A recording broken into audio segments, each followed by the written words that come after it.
to glorious light.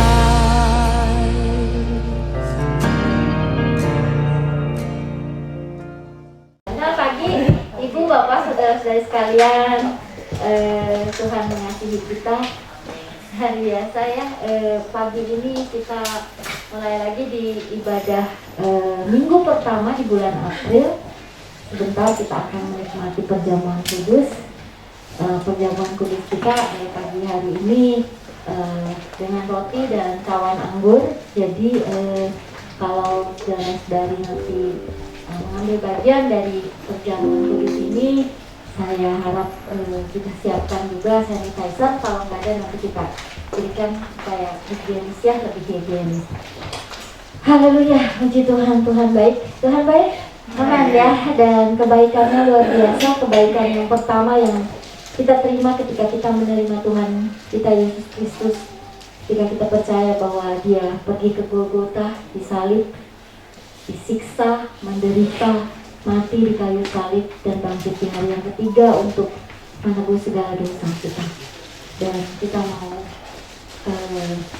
pagi ini kita mau memperingati semua kebaikan Tuhan dan kasih Tuhan di dalam kehidupan kita lewat perjamuan kudus dan lewat ibadah kita. Puji-pujian yang akan dinyanyikan mengingatkan kita, membawa kita untuk mengingat penderitaan Kristus. Kita mau berdoa, saudara. Haleluya, siapkan hati kita masing-masing. Haleluya, haleluya, haleluya, haleluya, haleluya. Mari kita satukan hati kita. Bapa yang baik, kami berterima kasih dan mengucap syukur atas pertolongan-Mu, perlindungan-Mu. Kami boleh ada saat ini sebagaimana kami ada, Tuhan.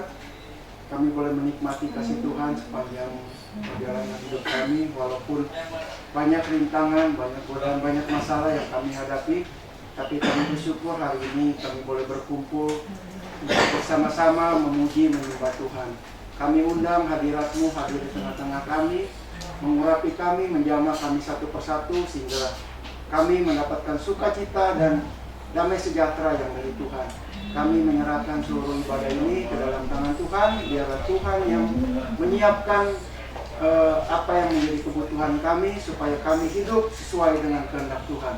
Terpujilah nama Tuhan, di dalam nama Yesus kami buka ibadah ini. Haleluya.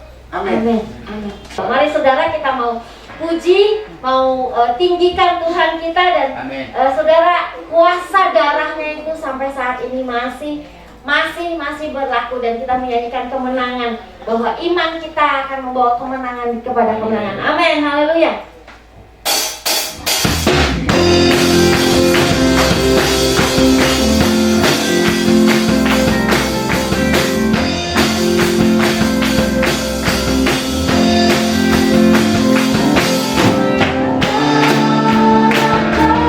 Terima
dalam darah-Mu ya Yesus. Haleluya, haleluya. Biarkan kami masuk ke dalam hadirat-Mu saat ini ya Bapa.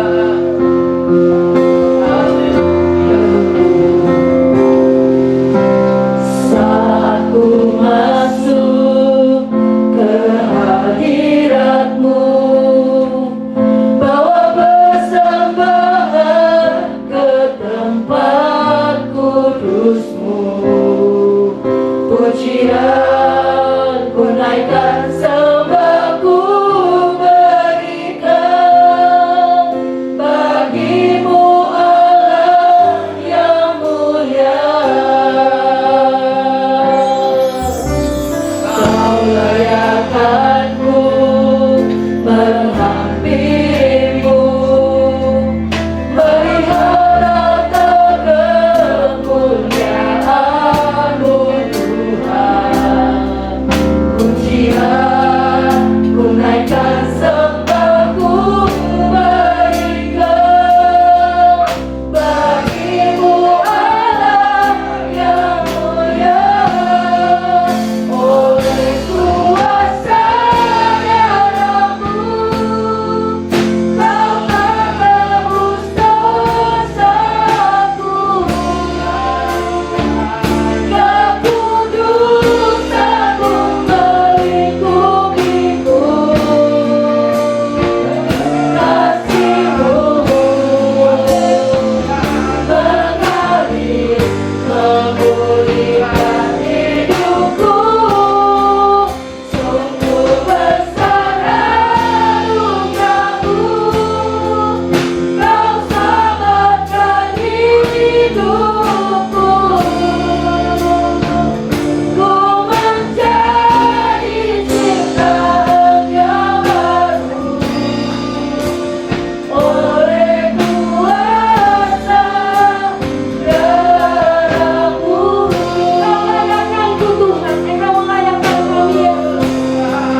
pujian kepadanya.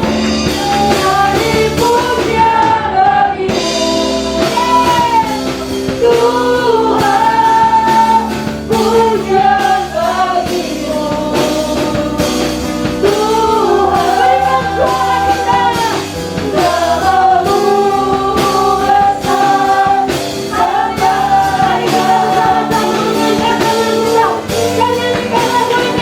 pujian dan penyembahan, hormat dan pujian bagimu. Tuhan, pujian bagimu. Haleluya. Tuhan, namamu besar dan layak dipuji. Namamu besar dan layak dipuji. Namamu besar dan layak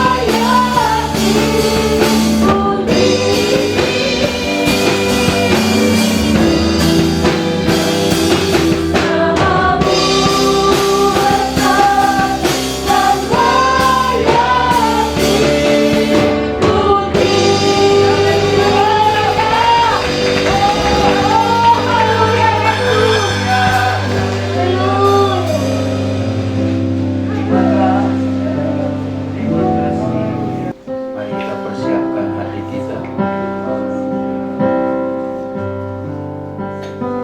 untuk benih-benih firman Tuhan yang akan ditaburkan,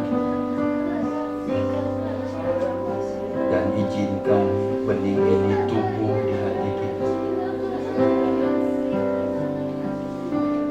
Izinkan benih ini berbuah dalam hidup kita.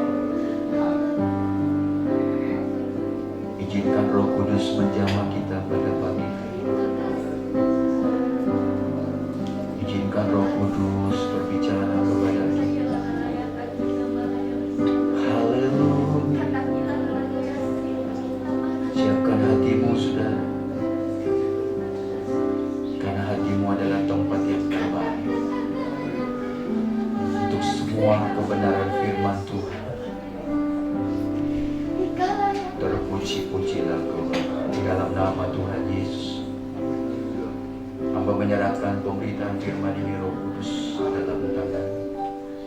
Beri kami hikmat, beri kami pengertian, dan berikan kami kemampuan untuk melakukan segala yang Tuhan mau untuk kami lakukan bersama-sama. Di dalam nama Yesus kami berdoa dan siap mendengarkan firman-Mu. Haleluya. Amin. Amin. Shalom, Bapak dan Ibu, saudaraku yang dikasihi Tuhan. Sekali lagi jangan lupa saudara pulang daftarkan diri saudara untuk pasca. Boleh dibuka PowerPoint saya. Hari ini saya berbicara tentang kesatria iman. Kesatria iman itu apa sih? Nanti kita akan belajar pelan-pelan. Memang slide-nya sangat banyak, saudara-saudara. Anak saya kemarin ngomong, "Papi mau juminar ya?" gitu. Tapi saudara, nanti di ibadah kedua saya akan berbicara tentang ya persis seperti yang ada di Warta Jemaat. Sebenarnya saya sudah siapkan 1 dan 2 itu di tema yang sama, yaitu di yang harus saudara dengar di ibadah yang kedua. Aku berharga dan istimewa, atau aku istimewa dan berharga. Tapi hari ini coba kita belajar bersama-sama dengan waktu yang sangat singkat ini. Apa sih artinya kesatria iman? Memang secara umum, saudara-saudaraku, dari KBBI, Kamus Besar Bahasa Indonesia, kesatria itu adalah orang, jadi bukan patung, bukan juga boneka, orang dikatakan, atau prajurit atau perwira yang gagah, berani. Jadi ini kata kesatria artinya. Jadi seseorang atau seorang prajurit atau seorang perwira yang gagah berani. Yang kedua, sebenarnya ada beberapa definisinya yang ditaruh di KBBI, tapi yang cocok di sini saja. Yang kedua adalah pemberani, bukan penakut. Jadi kesatria itu artinya pemberani, tidak penakut, ya. Nggak di kuburan sendiri jalan takut, gitu kan, dan lain sebagainya. Di kamar mandi pagi-pagi, dini hari takut. Bukan, ini bukan penakut namanya. Jadi pemberani. Jadi kalau saya ngomong arti kesatria iman, kita sambung saja. Saya capek untuk membuat definisinya, saudara-saudaraku. Akhirnya saya temukan, walaupun tidak maksimal, tidak sempurna, definisi dari kata kesatria iman adalah seseorang yang berani berjuang mati-matian merebut kemenangan. Jadi jangan berjuang mati-matian hanya untuk merebut kekalahan. Jangan hanya berjuang mati-matian hanya untuk merebut sesuatu yang fana. Tapi ini kemenangan dalam arti hidup kekal, gitu ya, dan lain sebagainya. Kesatria iman adalah seorang yang setia sampai mati. Jadi setianya itu bukan di awal, bukan di tengah-tengah, tapi sampai akhir. Menghembuskan napas terakhir, saudara setia kepada Tuhan Yesus. Amin. Kesatria iman juga adalah tidak mudah menyerah dengan segala macam pergumulan dan tantangan hidup. Bukan orang yang lemah, tapi orang yang kuat. Gak gampang menyerah. Sedikit-sedikit menyerah, sedikit-sedikit kalah, sedikit-sedikit angkat tangan, sedikit-sedikit angkat bendera putih. Tanda bukti bahwa saya nggak mampu lagi. Tapi kesatria iman adalah tidak mudah menyerah dengan segala macam pergumulan dan tantangan hidup. Ini yang saya maksud kesatria iman. Jadi saudara, ketika saya berbicara tentang kesatria iman, saudara tahu apa yang saya ingin sampaikan. Bapak saudara, apa ciri-ciri? Saudaraku, apa ciri-ciri dari seorang kesatria iman? Kalau definisinya saudara sudah tahu, apa ciri-ciri dari seorang kesatria iman? Yang pertama saya katakan, saudara-saudaraku, menggunakan atau mengenakan, memakai jubah keberanian. Karena tadi kesatria itu pemberani, bukan pengecut dan bukan penakut, ya. Saya mengatakan, saudara-saudaraku yang dikasihi Tuhan, kalau saudara baca kitab Kejadian pasal yang ketiga, ayat yang ke-9 dan ke-10, keberanian dari manusia hilang pertama sekali itu dimulai saat Adam dan Hawa jatuh ke dalam dosa. Mereka takut, dikatakan ketika Allah datang, mereka menyembunyikan diri. Mereka takut setakut-takutnya karena mereka sudah berbuat dosa. Jadi awal mula manusia kehilangan keberanian itu sejak pertama sekali Adam dan Hawa jatuh ke dalam dosa. Jadi catat nih, sebenarnya manusia itu sekarang ini tanpa berjumpa, sebelum berjumpa dengan Tuhan, adalah manusia-manusia penakut. Manusia-manusia yang gampang menyerah. Manusia yang tidak mau berjuang. Karena apa? Kehilangan keberanian akibat dosa. Ya, kita bisa lihat di situ. Jadi dosa yang membuat kita kehilangan keberanian. Tetapi puji nama Tuhan, saudara-saudaraku, lihat di sisi yang lain. Saudara bisa lihat, puji nama Tuhan. Ketika kita percaya kepada Tuhan Yesus, menerima Yesus sebagai Tuhan dan Juru Selamat, menjadikan Dia Raja di atas segala raja dalam hidup kita. Dia yang punya hati kita, Dia yang punya hidup kita, Dia yang mempunyai seluruh keberadaan kita dan yang kita miliki. Maka Kisah Para Rasul pasal 1 dikatakan, kita kembali diberi keberanian, kembali diberi kuasa, diberi kemampuan Diberi, kalau saudara lihat Kisah Para Rasul pasal 1 ayat 8 itu, Roh Kudus kembali memberi kita keberanian di dalam Kristus, ya. Nanti saudara bisa pelajari. Jadi Martin Luther King Junior mengatakan keberanian merupakan ketetapan hati untuk terus melangkah maju meskipun dihadang berbagai rintangan dan keadaan yang menakutkan. Memang semua kita yang ada hari ini pasti selalu ada rintangan dalam hidup kita. Selalu ada aral yang merintangi perjalanan iman kita.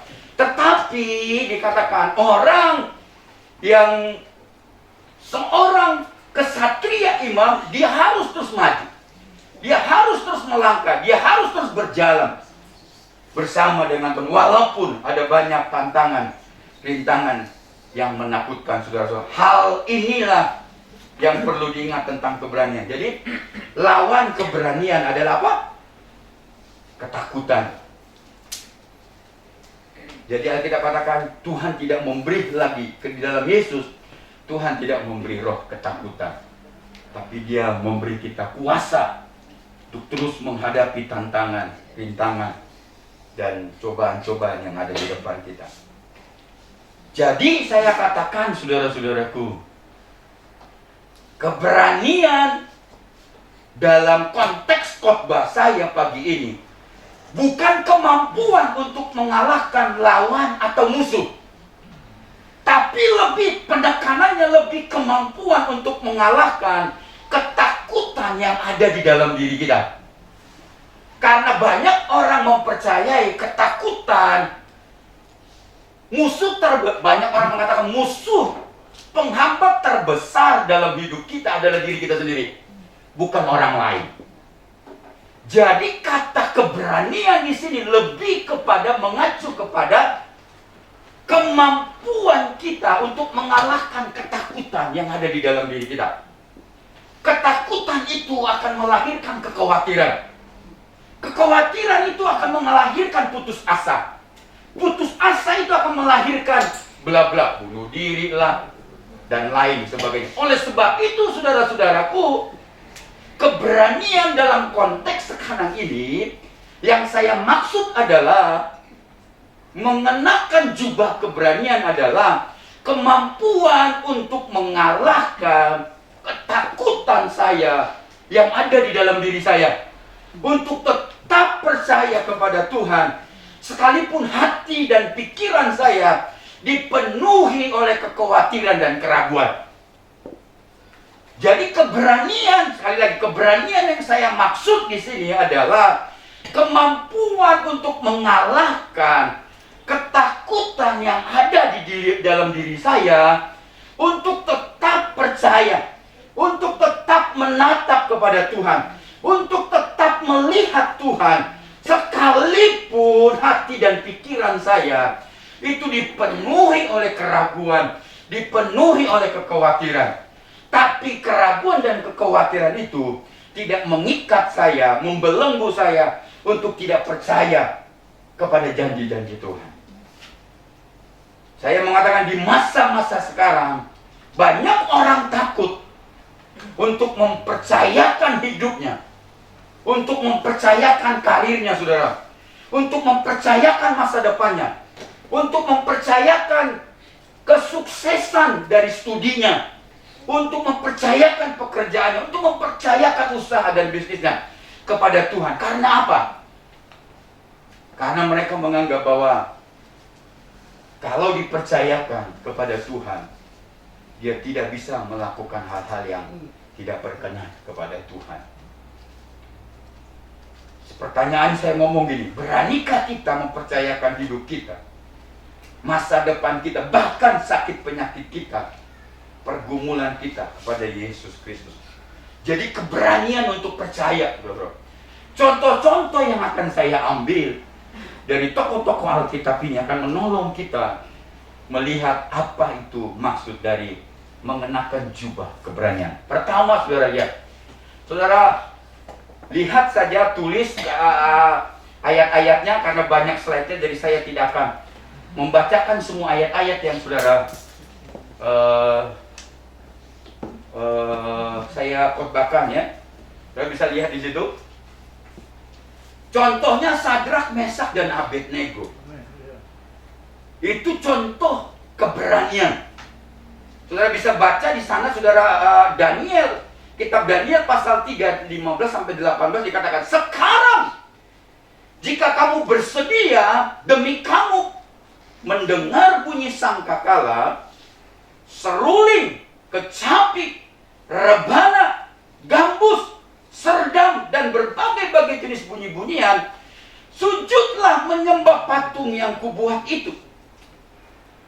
Tetapi jika kamu tidak menyembah, ini pernyataan kepada Sadrak, Mesak, dan Abednego. Pernyataan raja. Tetapi dikatakan, jika kamu tidak sujud, kamu akan dicampakkan seketika itu juga ke dalam perapian yang menyala-nyala. Dan dewa manakah yang dapat melepaskan kamu dari tanganku, kata raja. Lalu Sadrak, Mesak, dan Abednego menjawab Raja Nebukadnezar, tidak ada gunanya, dikatakan, kami memberi jawab kepada Tuanku dalam hal ini. Jika Allah kami tidak melepaskan kami, jika Allah kami yang kami puja sanggup melepaskan kami, maka Ia akan melepaskan kami dari perapian yang menyala-nyala itu dan dari dalam tanganmu, ya Raja. Tetapi seandainya tidak, ini nanti kita akan bahas kata garis bawah. Tetapi seandainya tidak, hendaklah Tuanku mengetahui, ya Raja, bahwa kami tidak akan memuja dewa Tuanku dan tidak akan menyembah patung emas yang Tuanku dirikan itu. Lihat saudara-saudaraku, saat Sadrak, Mesak, dan Abednego dalam saudara yang saya bacakan, ada dalam tawanan di Babel, saudara-saudaraku. Dan mereka bertiga ini diperhadapkan kepada dua pilihan. Hidup atau mati, memuja patung sang raja, atau dilemparkan ke dalam dapur perapian. Tapi saudara bisa baca ayat yang ke-17 dikatakan, saudara, ini keren. Allah kami yang kami puja sanggup melepaskan kami. Saya potong beberapa kata ya. Dari perapian yang menyala-nyala itu. Dan dari dalam tanganmu, ya Raja. Garis bawah seperti saya bawa. Tetapi ayat 17 ini belum titik, saudara. Ada tambahan dari mereka bertiga. Tetapi seandainya tidak, hendaklah Tuanku mengetahui, ya Raja, bahwa kami tidak akan memuja dewa Tuanku dan tidak akan menyembah patung emas yang Tuanku dirikan. Dari kata frasa tidak, tetapi seandainya tidak, kata ini mengetahui sikap kesatria dari tiga orang ini, tiga pemuda ini, yaitu Sadrak, Mesak, dan apa yang dapat kita pelajari dari kata tetapi seandainya. Saya ngomong, ketika ketiga pemuda ini tidak memberi pilihan kepada Tuhan. Banyak kita berdoa, pilihannya, Tuhan kalau bisa, saya yang pilih jawabannya. Tapi ketika Sadrak, Mesak diperhadapkan, dia tidak memberi pilihan, terserah Tuhan. Ketiga pemuda ini juga tidak memberi ancaman kepada Tuhan. Kan karena Tuhan, karena kesetiaan saya sama Tuhan. Saya percaya Tuhan akan selamatkan saya. Kalau tidak, awas ya. Gak ada gitu.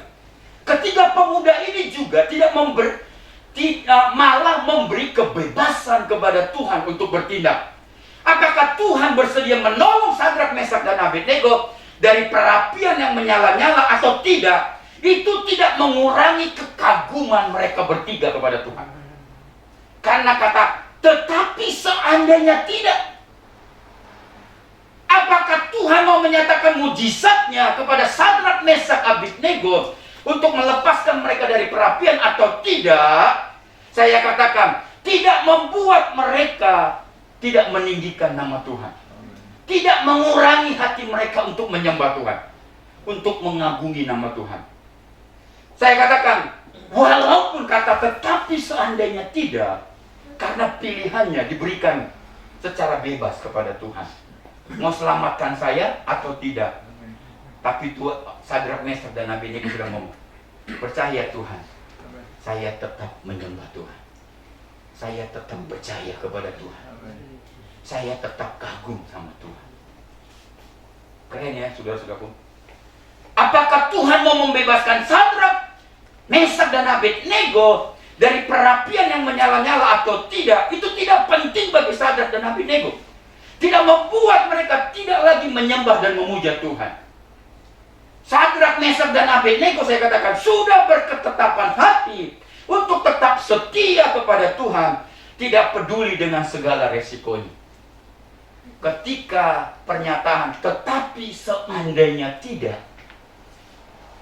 sekalipun Tuhan tidak selamatkan saya dari perapian, ingat raja, aku tetap menyembah kepada Tuhan, tidak menyembah kepada patung raja.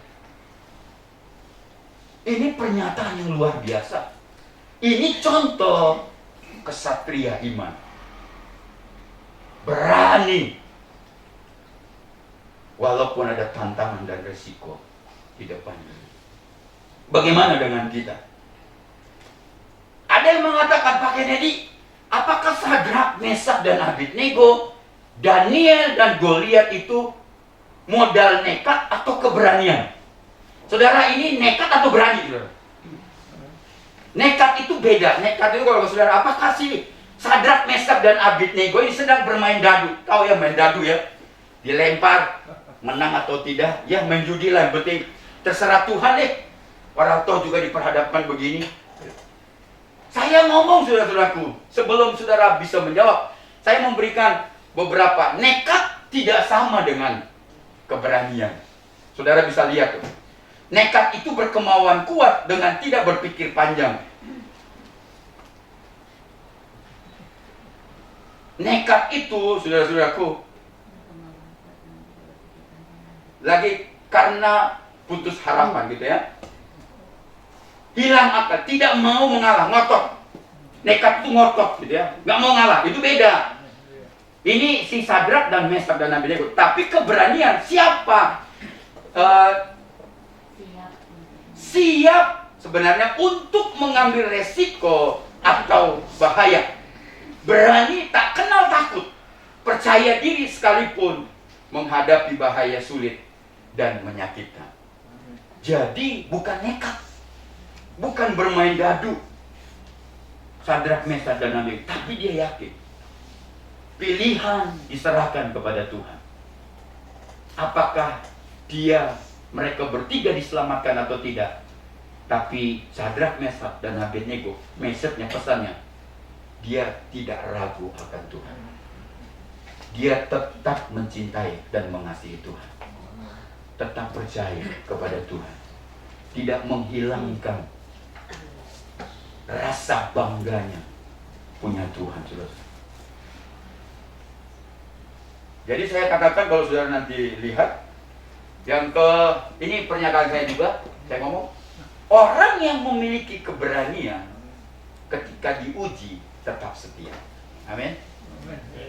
Orang yang memiliki keberanian ketika diuji tetap setia.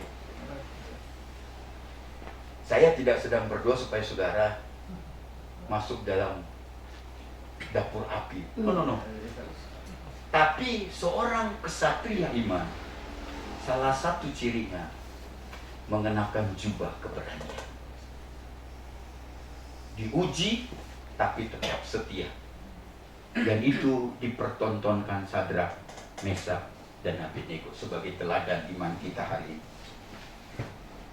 Kalau saudara baca Daniel, saya tidak sampaikan semuanya, saudara-saudaraku.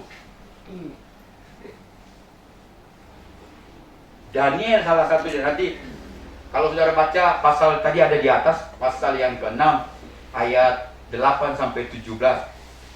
Saya bacakan saja secara ringkas ya. Ada peraturan dari Raja Darius. Siapapun yang ada di daerah kekuasaannya selama 30 hari tidak boleh berdoa. Tidak boleh meminta. Tidak boleh memohon kepada dewa. kepada manusia selain kepada Raja Darius. Kalau ada yang melanggar peraturan ini, hukumannya adalah dilemparkan kemana? Ke dalam gua singa. Pas Daniel pasal 6 ayat 8 dikatakan, itu peraturannya. Jelas, saudara-saudaraku. Setelah Daniel tahu peraturan ini tidak? Tahu. Karena di ayat yang ke-11 dikatakan, setelah Daniel tahu ada larangan 30 hari, tidak boleh berdoa, tidak boleh beribadah, tidak boleh meminta atau memohon kepada Tuhan.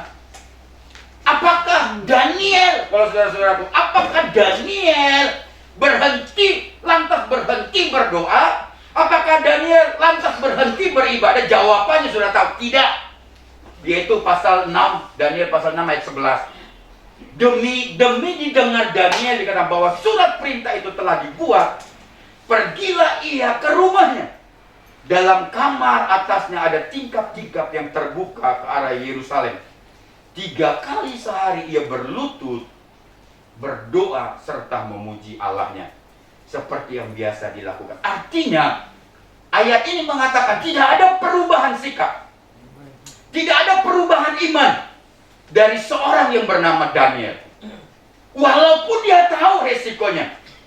Bahwa orang yang berdoa, orang yang memuji, orang yang menyembah Tuhan, orang yang memohon, baik kepada Tuhan, kepada dewa, atau kepada manusia, resikonya ada. Hukumnya jelas, dilemparkan ke gua singa. Tidak boleh ditawar-tawar.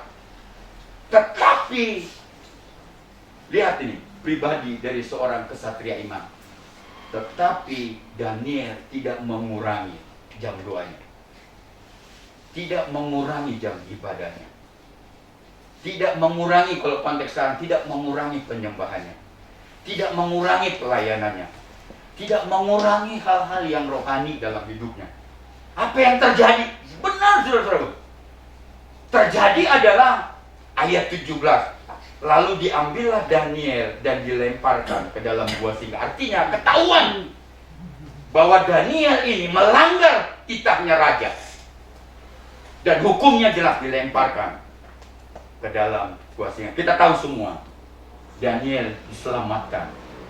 Dan tidak ada satu gigi singa pun yang mencoba merusak kulitnya Daniel. Saudara, dengarkan ini. Terakhir, tentang Goliat. Saya katakan, saudaraku, masih dua, tentang Goliat dan Daud di 1 Samuel pasal 17. Saudara bisa lihat ayat 37 sampai 50. Goliat dan Daud itu sama-sama memiliki keberanian. Tapi yang membedakan Goliat dan Daud apa? Lihat nih. Sama-sama menganggap kuat, sama-sama berani. Perbedaan di antara keduanya adalah Daud menyandarkan seluruh keberaniannya kepada Tuhan. Sedangkan Goliat menyandarkan keberaniannya kepada kekuatan fisiknya. Badannya tinggi, badannya kekar. Goliat menyandarkan kemampuan perlengkapan perangnya. Baju jirahnya kuat, lengkap, dan nggak bisa ditembus oleh panah atau senjata. Tetapi saudara-saudara lihat ayat yang ke-50, kalau saudara baca tadi ya, 1 Samuel pasal 17. Demikianlah Daud mengalahkan orang Filistin itu dengan umban dan batu. Ia mengalahkan orang Filistin itu dan membunuhnya tanpa pedang di tangan. Dan dia menuliskan, saudara-saudara, pengalaman ini membuat dia menuliskan surat kitab Mazmur 33. Kitab Mazmur 33 ayat 16-17.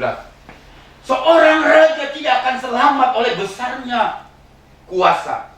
Seorang pahlawan tidak akan tertolong oleh besarnya kekuatan. Kuda adalah harapan sia-sia untuk mencapai kemenangan. Yang sekalipun besar ketangkasannya tidak dapat dikatakan memberi keluputan. Dari pengalaman menghadapi Goliat tanpa senjata, tanpa perisai, tanpa ketopong, yang melindungi kepala, tapi dia bisa mengalahkan yang paling kuat ketika itu dari orang Filistin tanpa pedang, saudara. Makanya dia berani menuliskan di dalam kitab Mazmur 33 ayat 16 dan 17. Seorang raja, sekarang kita pakai seorang anak Tuhan, seorang orang Kristen tidak akan selamat oleh besarnya kuasa. Seorang pahlawan tidak akan tertolong oleh besarnya kekuatan. Ini sudah dialami oleh Esther. Besar kuasanya, saudara, tapi tidak menyelamatkan dia ketika ada hukum untuk membunuh seluruh orang-orang Israel. Dia seorang ratu yang hebat, dicintai raja penguasa dunia ketika itu. Tapi Mordekai mengatakan, sekalipun engkau ada di dalam istana, engkau tidak luput dari masalah ini. Mungkin akhir-akhir ini saudara-saudara berkata kepada Tuhan, dengan apa Tuhan aku menyelesaikan masalahku ini? Saya mau beritahukan kepada saudara, jangan selesaikan seperti yang di kitab Mazmur 33, 16-17. Jangan selesaikan dengan besarnya, banyaknya relasi kita. Jangan selesaikan karena tidak bisa menyelesaikannya. Jangan selesaikan dengan besarnya kekuatan kita. Tapi datang dan selesaikanlah bersama dengan Tuhan. Oleh sebab itu saya katakan, dari 3 contoh ini, saya buat sebuah pernyataan. Seorang pemberani adalah seorang yang tetap setia kepada Allah. Itu Sadrak, Mesak, dan Abednego. Begitu juga Daniel. Dapat mempertahankan prinsip itu dari Sadrak, Mesak, dan Abednego. Begitu juga dari Daniel. Dan mengandalkan Tuhan dalam segala situasi dan kondisi. Ini dari Daud ketika menghadapi Goliat. Tidak mengandalkan kekuatannya dan peralatan perang. Yang kedua, ciri dari seorang kesatria iman adalah mengenakan jubah loyalitas. Apa itu loyalitas, saudara-saudaraku? Loyal itu bisa diartikan, saudara bisa lihat itu ya. Loyalitas itu dari kata loyal yang artinya patuh, setia. Karena ada imbuhan, saudara lihat kalau loyalitas itu kan ada imbuhan itas. Di belakang kata loyal itu berubah. Loyal itu bicara tentang kata benda. Tapi kalau sudah ada imbuhan itas, maka menjadi kata sifat. Berubah dari kata benda menjadi kata sifat.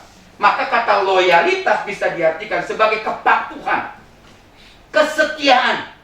Jadi seorang pribadi yang memiliki sifat-sifat patuh dan setia. Jadi yang kedua adalah kesatria iman itu berbicara, cirinya adalah dia itu seorang yang loyalitasnya tinggi. Patuh, saudara bisa baca ayat-ayat ini. Saudara bisa baca, karena nggak semua saya bacakan. Percayalah nggak akan saya bacakan. 2 Tawarik pasal 16, saudara-saudaraku. Ayat 9a di sana dikatakan, nanti kita akan lihat. Karena mata Tuhan menjelajah seluruh bumi untuk melimpahkan kekuatannya kepada mereka yang bersungguh hati terhadap Dia. Kata bersungguh hati dalam terjemahan, kemarin saya minta tolong sama Ibu Lydia dari terjemahan The Message itu. Kata bersungguh hati, dia menggunakan kata, menerjemahkannya dengan kata komitmen total. Tapi saya kurang seret. Maka saya lihat dari New King James, ya, kata bersungguh hati diterjemahkan dengan hati yang loyal, yang hatinya loyal. Jadi lebih tepat 2 Tawarik pasal yang ke-16 ayat 9a, kata yang bersungguh hati terhadap Dia adalah yang hatinya loyal terhadap Tuhan. Ya, saudara bisa lihat. Jadi mata Tuhan dikatakan di ayat 9, 2 Tawarik 16 ayat 9a itu. Jadi mata Tuhan menjelajah seluruh bumi untuk melimpahkan kekuatannya kepada mereka yang apa? Yang hatinya loyal kepada Tuhan. Tuhan limpahkan kekuatannya. Tuhan limpahkan berkatnya. Tuhan nyatakan kuasanya. Kepada siapa dikatakan? Kepada mereka yang hatinya loyal kepada Tuhan, yang memiliki komitmen total kepada Tuhan dalam the message tadi. Jadi saudara-saudara, jangan main-main dengan kata loyal ini, karena terkandung berkat yang luar biasa, terkandung kedahsyatan yang luar biasa, terkandung kehebatan Allah yang luar biasa di dalam pribadi orang yang loyal kepada Tuhan.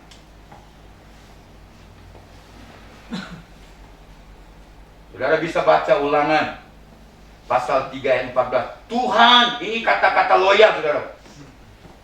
Jadi Musa berkata kepada bangsa Israel, mereka harus loyal sepenuhnya kepada Tuhan Allah mereka. Lihat nih, Tuhan Allahmu harus, kata, lihat nih, garis bawahi kata, harus kamu ikuti. Itu loyal, saudara-saudara. Harus takut akan Dia, loyal. Kamu harus berpegang pada perintah-perintahnya, loyal.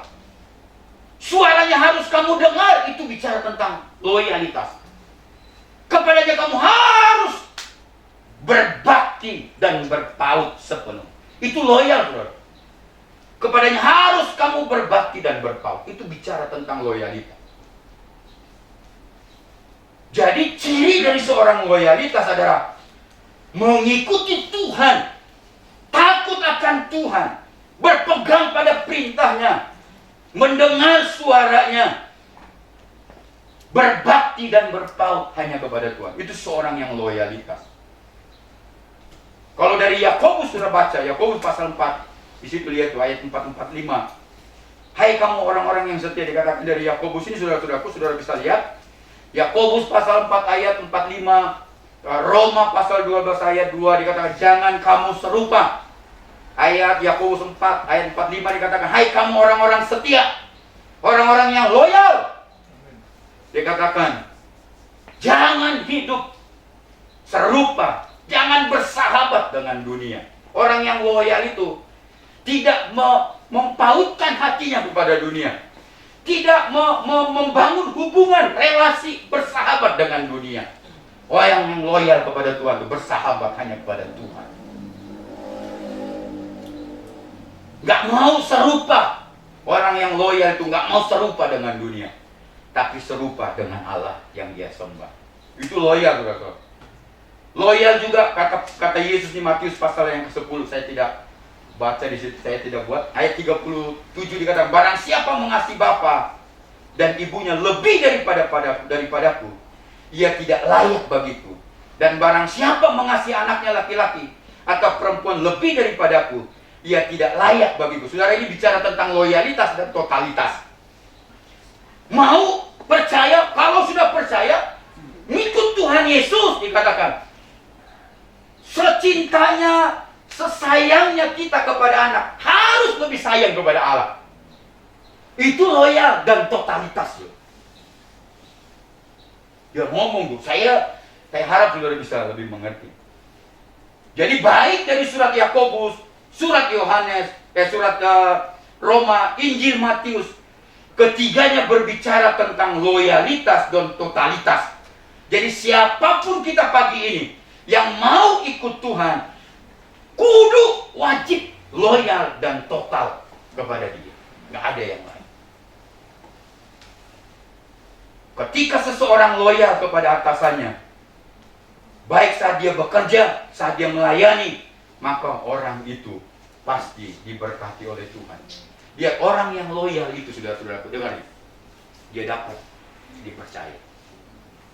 Ciri orang yang loyal itu dapat dipercaya. Matius 24 ayat 45 sampai 47.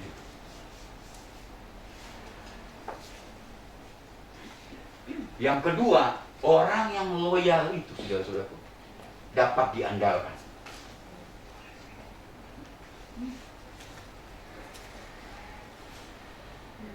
Matius 25 ayat 20, 21 dan 21. Saya katakan perumpamaan, kalau saudara baca,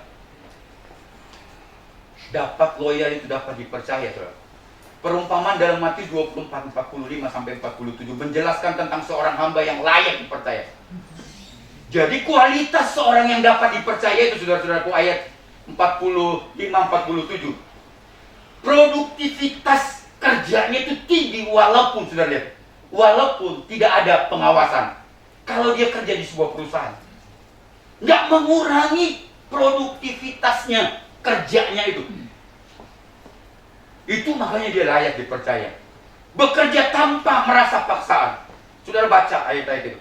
Bekerja tanpa mengeluh dan bersungut-sungut. Memiliki loyalitas sama Tuhannya, saudara.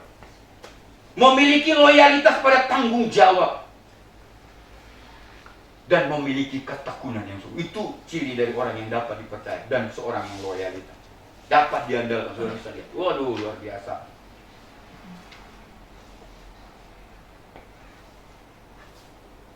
Loyalitas itu, saudara-saudaraku, orang yang loyalitas bukanlah orang Kristen yang bermalas-malasan, bukanlah orang Kristen yang suam-suam. Ya, saudara bisa baca. Tuhan memberkati saudara. Yang ketiga, tapi saya nggak akan sampaikan karena sudah selesai. Yang ketiga itu, kesatria iman, itu berbicara tentang mengenakan jubah keyakinan. Saudara jawab, saya akan buat sebuah pertanyaan. Saya ngomong begini. Yakin tidak bahwa hati dan tubuh kita, kalau saudara baca ada beberapa ayat, mudah-mudahan saya katakan, oh tidak ada ayatnya. Roma 8 ayat 31 saya katakan, yakin tidak saudara dengan ayat ini? Sebab itu apakah yang akan kami katakan tentang semuanya itu? Jika Allah di pihak kita, siapa yang akan melawan kita? Yakin tidak dengan ayat ini? Yakin tidak bahwa Tuhan bersama-sama dan berada di pihak kita? Yakin tidak? Benar? Oke. Dari Ulangan 31 ayat 6. Kuatkan dan teguhkanlah hatimu, bla bla bla. Yakin tidak Tuhan menyertai saudara? Yakin tidak Tuhan tidak pernah meninggalkan saudara? Dari Pengkhotbah 3 ayat 11 dikatakan, Ia membuat segala sesuatu indah pada waktunya. Yakin tidak bahwa Tuhan akan membuat semua tiba indah pada waktunya? Mungkin sore pagi ini belum indah, tapi percayalah, endingnya Tuhan itu selalu happy ending, menyenangkan dan menyukakan, dan yang terbaik. Mari kita berdoa bersama-sama.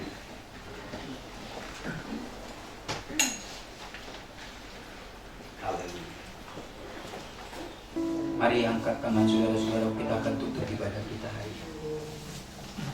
Saudara-saudaraku, engkau sudah memuji, engkau sudah menyembah Tuhan, engkau sudah mendengarkan firman Tuhan, engkau juga sudah masuk di dalam perjamuan kudusnya.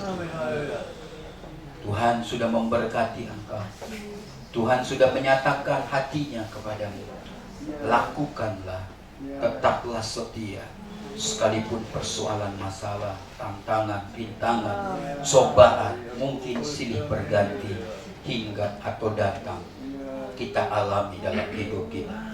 Tetaplah setia, sama seperti Sadrak, Mesak dan Abednego, sama seperti Daniel. Tetaplah andalkan Tuhan, sama seperti Daud. Oleh sebab itu, saudara-saudaraku, kami serahkan hidup kami dalam tangan Tuhan. Berkati persembahan kami, berkati juga persepuluhan yang akan kami kembalikan ke rumah Tuhan. Berkati usaha dan bisnis dan pekerjaan kami, rumah tangga kami, studi kami, apapun yang akan kami kerjakan dan lakukan, buatlah kami berhasil. Tangan Tuhan hari ini terangkat dan wajahnya diperhadapkan kepadamu. Saudara-saudaraku yang dikasihi dan dicintai Tuhan, berkat Tuhan atasmu, kekuatan Tuhan juga atasmu, pemeliharaan dan perlindungan Tuhan juga atasmu, penyertaan Tuhan juga atasmu sepanjang masa. Oleh sebab itu, saudara-saudaraku, pulanglah kekasih-kekasih Tuhan dengan membawa berkat dari Allah Bapa kita, kasih sayang dari Yesus Kristus, serta persekutuan dari Roh Kudus turun atasmu, menyertai dan memberi kekuatan kepada hari ini sampai selama-lamanya. Haleluya. Mari kita yang percaya katakan amin. Tuhan memberkati saudara.